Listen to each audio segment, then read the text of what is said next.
ధన్యవాదాలు పండిట్జీ. చాలా మీ సమయాన్ని ఇచ్చి మా ఆర్య సమాజ్కు మీకు ధన్యవాదాలు. ఇప్పుడు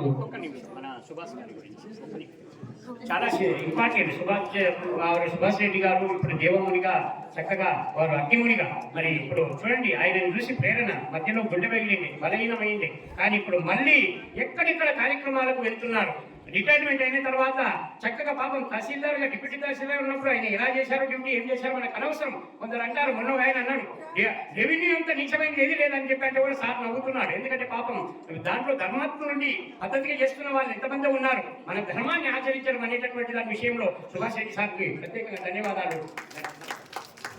ఇప్పుడు మన ఆధ్యాత్మికవేత్త శ్రీ మహేశ్వర్ గారు వచ్చి 2 నిమిషాలు మాట్లాడకపోతున్నాము. సార్కు మైక్ ఇస్తే రేపటి కూడా మాట్లాడరు కానీ స్వామి దయచేసి మన్నించి 2 నిమిషాలే మాట్లాడాలి. ఇంకా 2 వక్తలు మాట్లాడేటప్పుడు దయచేసి సమయానికి ఎక్కువ కంటే అందరికీ ఆకలి అవుతుందంటే పాపం 2 నిమిషాలకు కూర్చొని ఓం భూర్భువస్వః తత్సవితుర్వరేణ్యం భర్గో దేవస్య ధీమహి ధియో యో నః ప్రచోదయాత్.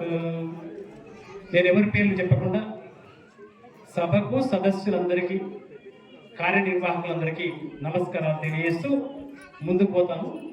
ఒక సెంట్రల్ ఐడియా మీ అందరికి ఇస్తాను. ఎవరు వాళ్ళకి అప్లికబుల్ అయితేనేమో భద్రంగా దాచిపెట్టుకోండి, వ్యతిరేకం అనిపిస్తే కూడా భద్రంగా దాచిపెట్టుకోండి, కామెంట్ చేయొద్దు.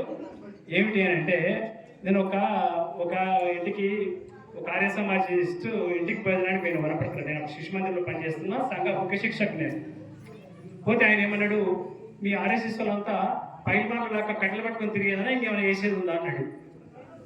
అంటే నేను అనుకున్నా, అరే నాకు 23 ఏళ్ళు లేవుడప్పుడు నేను ప్రధానమంత్రిగా పనిచేస్తున్నా, ఇంత అసమగ్రంగా మాట్లాడుతుండేంటి అని నాకు అనిపించింది. అంటే నాకు అర్థమైంది ఏంటంటే, అతను పసిపిల్లవాడు అనుకోవాలి. ఏమీ తెలియని పసిపిల్లవాడు ఏదైనా మాట్లాడతాడు, ఏదైనా మీద వస్తాడు. ఎత్తుకుంటే నా బుచ్చికన్న అనే కూడా ముద్ర పోస్తాడు. ఇంకా మిగతా చెప్పాల్సిన అవసరం లేదు. ఆయనను బుచ్చికన్న లాగానే భావించి నేను ఏమనకుండా చిన్న వయసు నాది నేనేం చేయాలి ఆయన అట్లా అన్నాడు. సరే పర్వాలేదు, సమాజంలో ఈ పరిస్థితి ఉంది కదా అని అనిపించింది నాకు.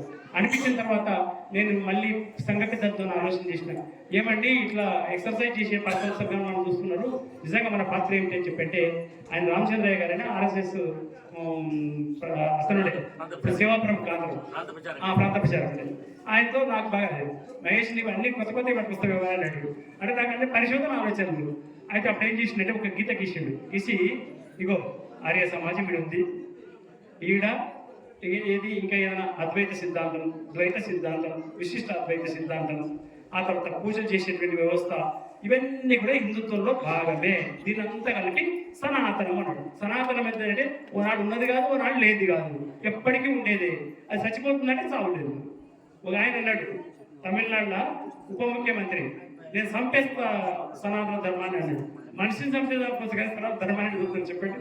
అందుకని ధర్మ విషయంలో మనం ఆలోచించాల్సి వస్తుందంటే, ఆయన ఒక ఉదాహరణ చెప్పిండు నాకు. అన్ని గీసి మనం ఆర్ఎస్ఎస్లో ఏమిటాం సార్ అని అడిగాడు. మనదేంటి పాత్ర అంటే, మనది ఆధిపత్యం చెలాయించే పాత్ర కాదండి. మీకు ఒక మాట నేను బాగా ధ్యాస పెట్టుకొని చెప్తున్నా, అది బయట చెప్పేది కాదు. మోడీ ప్రధానమంత్రి అయితే ఎవరు చేస్తారో తెలిసిన ప్రధానమంత్రిని అక్కడ ఉండే ఎంపీలు కాదు, మీరు తెలుసుకోండి. కాదు, ఎవరు చేస్తారు తెలుసా? ఆర్ఎస్ఎస్ అధినేత చేస్తాడు. పిలుచుకొని చెప్తాడు, మోడీని ప్రధానమంత్రి చేయండి అంటే చేయాల్సిందే. అనేది క్వశ్చన్. అంటే హిందూ సంఘటిత శక్తికి ఆధారమైనటువంటి సంఘం అట్లా పనిచేస్తుంది. అందుకని ఇది తెలియక ఏదైనా మాట్లాడితే కూడా అది కరెక్ట్ కాదు. మనకు తల్లి తండ్రి అంతా కూడా సంఘమే. తర్వాత మహానుభావులు వస్తుంటారు పోతుంటారు. ఒకరొకరు ఒక సిద్ధాంతం తీసుకొస్తారు, కొన్నాళ్ళు వ్యాప్తం చేస్తారు. ఎవరు తెచ్చిన కొత్త సిద్ధాంతం తీయడానికి ధ్యాస పెట్టుకోండి. యజ్ఞంలో దయానంద స్వాముల వారు దాన్ని ఆధారంగా తీసుకున్నాడు, అనేక మందిని తయారు చేసాడు. ఆయన ప్రాణం కూడా ఆయన సిద్ధాంతంతో పోయింది. మహమ్మద్ ప్రవక్త కూడా ఆయన సిద్ధాంతం మాట్లాడితే ఆయన చంపేసింది, తెలుసా మీకు? ఆ తర్వాత యేసుక్రీస్తుని కూడా మాట్లాడితే ఆయనను సిలువదీసింది. మహానుభావులు అందరికీ కూడా ఏదో ఒక చోట అంతిమ ఉంటుందన్నమాట.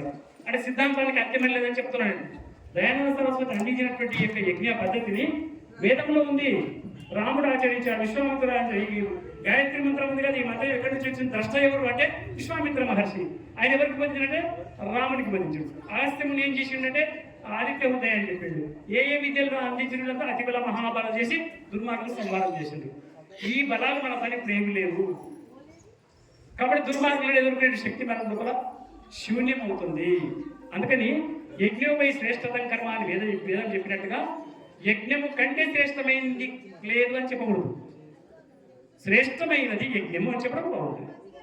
నాకన్నా నీవు మంచోడవు అంటే అర్థం వస్తుంది. మంచోడవే, నీవు కూడా మంచోడవే అనే ధోరణితో హిందూ సమాజాన్ని మనం కలుపుకొని పోవాలి. ఆ ఆరాధన పద్ధతులు అవన్నింటినీ మనం చవిచూసింది కానీ నిన్న మనం చూస్తున్నాం కాదండి. అంతకుముందు శనిమాతాలు కొట్లాడుకున్నారు, వైష్ణవం అతను శైవం కొట్లాడుకున్నాడు. హరిహర బుక్కర ఇలాంటి గొప్ప వాళ్ళు వచ్చి సైనిక ప్రయత్నం చేసిండు. షణ్మతాచార్యులు ఒకటి చేసినటువంటి మహానుభావుడు శంకరాచార్య వారి భూమిని కొట్టిండు. 32 సంవత్సరాలు మాత్రమే బ్రతికిండు.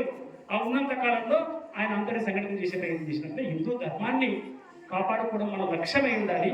ఆ లక్ష్యమే మనల్ని నెరవేరుస్తుంది, ఈ దేశాన్ని కాపాడుతుంది.